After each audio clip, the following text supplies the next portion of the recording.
Welcome to Revenge with Lyra. The cold hum of the freezer aisle felt louder than my heartbeat. I had just turned the corner with a basket full of cereal and canned soup when I saw her, Aunt Valerie.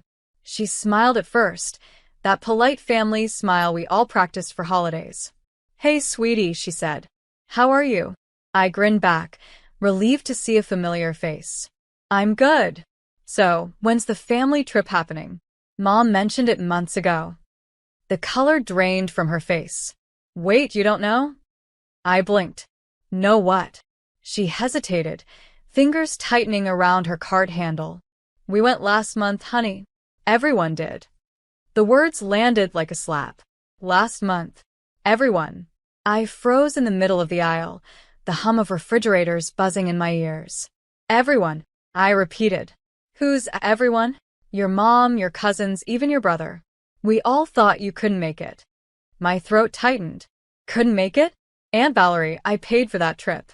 I sent Mom $4,500 for the villa deposit. Her eyes widened. Genuine confusion.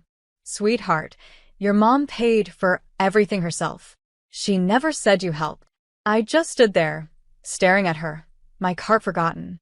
My fingers were already moving before I realized it, pulling out my phone, scrolling through old messages. There it was. "Mom, send me the $4,500 by Friday. We'll book together. Love you." My chest burned. "Aunt Valerie," I whispered, voice trembling. "Where exactly did you go?" She hesitated. "Malta." And that was the moment my whole body went numb. Because I knew exactly what $4,500 had really paid for, and it wasn't family memories. I left the store without even buying milk. My hands wouldn't stop shaking as I scrolled through my phone in the parking lot, sunlight blinding against the screen. I typed Malta into my messages. Dozens of family photos popped up in our group chat. I hadn't looked at them before. I thought they were old pictures Mom sent to inspire the upcoming trip. But the timestamps told a different story. 2 weeks ago, there was my brother lounging on a beach chair, my cousins on a yacht, Mom posing beside a dinner buffet, the one I had saved money for after skipping rent payments to help her book early. My throat ached. I clicked open our last conversation. "Mom, so proud of you, sweetie. We'll plan everything together this time." Me. Finally. Feels good to be included. "Mom, always, baby. You're part of this family. Always." Right. The phone slipped in my palm. I sat in my car for a full minute before starting the engine. I wasn't sure whether I wanted to cry or scream. When I got home, the house felt too quiet, like it already knew something I didn't. I opened the family group chat again. The newest message was from my cousin. "Thanks again, Aunt Claire, for paying for everything." My heart stopped. Aunt Claire, my mother. And in that moment, one thought burned through the numbness. If she could lie about a vacation, what else had she been lying about? By the time I got home, anger had replaced the shock. I dropped my purse on the table, scrolled to Mom in my contacts, and hit call. She answered on the third ring, voice syrupy sweet. "Hey, honey. Everything okay?" I forced a calm tone. "Yeah, Mom. Just ran into Aunt Valerie at the store." A short pause. "Oh, how's she doing?" She's fine. Said she had a great time in Malta. Silence. Not the normal kind, the guilty kind. Finally, she laughed, fake and nervous. "Oh, you know Valerie, she exaggerates everything." "Really?" I said, voice tightening. "Because I saw photos in the family group chat. You were in half of them." "Sweetheart," she said softly, "don't take this the wrong way. You've been so busy lately, and everyone thought you wouldn't be able to come. It was a last-minute thing." "Last minute," I repeated. "You asked me for $4,500 to book early." Her tone shifted, sharp, defensive. "Don't start, Lena. You've never understood how hard it is keeping this family together. That money helped all of us. You should be proud it went to something good." I swallowed hard. "Something good? You used my savings to play pretend on an island and left me behind." "Watch your tone," she snapped. Don't twist this into something ugly. But it already was. As I hung up, my phone buzzed, a message from my brother. No idea why Mom told you that. We didn't know you paid. My blood ran cold. Because if he didn't know, then who did Mom really spend my money with? I couldn't sit still. Every corner of my apartment felt too small, every breath too shallow. I opened my laptop and searched through my email, desperate for something, anything, that could make sense of the lie. Then I found it. A forwarded receipt from 6 weeks ago. Payment confirmation. $4,500 received from Lena Moore. Recipient, C. Moore Travel Fund. My eyes widened. C. Moore. Mom's name was Claudia Moore. But the email address wasn't hers. It was claudia.m.events@gmail.com. She didn't even use her real account. I clicked for details. The payment had gone through PayPal.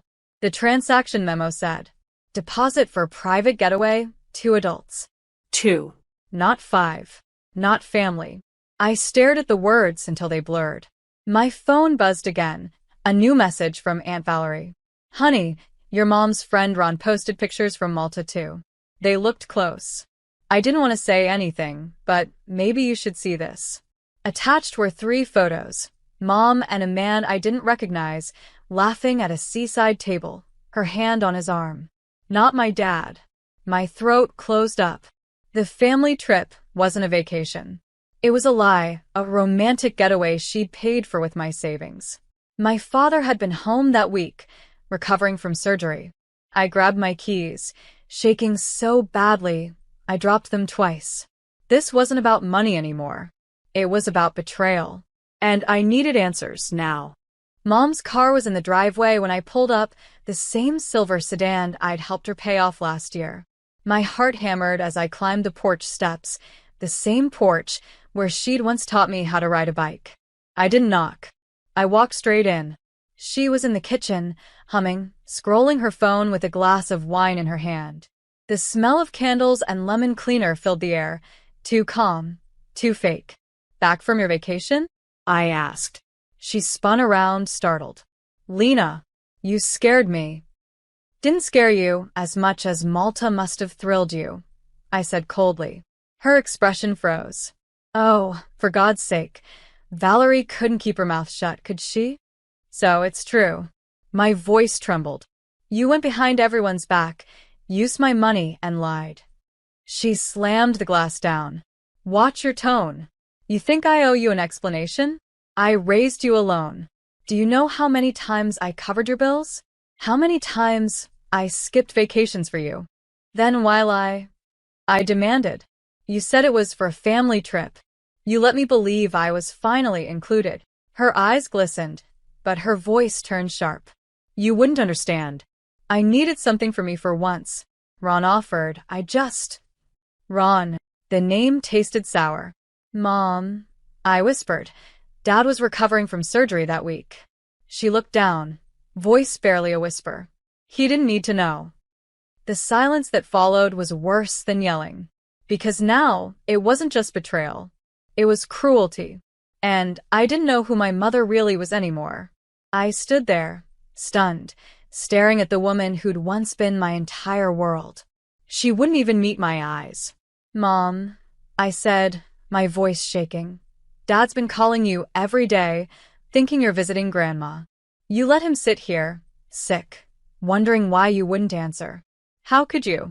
Her hands trembled as she grabbed a paper towel, pretending to clean the counter. You think marriage is easy, Lena? After 30 years of disappointment and silence? I needed to breathe. By stealing from me? She flinched. Don't be dramatic. I was going to pay you back. Then why make up a family trip? She finally looked up, eyes flashing. Because you wouldn't have given it otherwise. You're so self-righteous, always judging me, acting like you're better. I took a step back. No, Mom. I just wanted a mother who told the truth. Her voice broke. I'm human, Lena. I made one mistake. One. I whispered. You lied, cheated, stole, and watched me believe you cared. The air between us went still, heavy, electric. Then her phone buzzed. She lunged for it, but I was faster. The screen lit up with a text. Ron. Flight was worth every cent, miss you already. Airplane, red heart. My chest clenched. You didn't even try to hide it. Her face crumpled. Please, don't tell your father. I stared at her, the woman who'd raised me, and felt something inside me snap. I won't, I said quietly, because from now on, you don't get to use my silence as protection. I drove home without remembering half the turns, the world outside blurring past in streaks of streetlights and rain. By the time I parked, my hands were stiff from gripping the wheel. I just sat there, staring at the dashboard, letting the weight of everything crush me. The betrayal wasn't just about money, it was years of quiet manipulation snapping all at once. The guilt trips, the emotional blackmail, the way she'd made me feel ungrateful anytime I set boundaries. My phone buzzed again. This time it was Dad. Hey, sweetheart, he said, voice weak but warm. Your mom's been out of town, right? She said you were helping her plan something? My stomach twisted. Yeah, I said softly. Something like that. He chuckled. I'm glad. She's been distant lately. Thought maybe she just needed a change of scenery. Yeah, I whispered again, blinking back tears. She did. After we hung up, I stared at my reflection in the dark car window. Puffy eyes, streaked mascara, but somehow calm. Because for the first time, I finally saw the pattern. Mom's sacrifices had always come with strings. Every act of kindness had been a tool to control me. But she couldn't anymore. I opened my notes app and typed one sentence. Next paycheck. Cancel joint account access. Then another. Dad deserves the truth. The fear that had ruled my life for years started to dissolve, one decision at a time.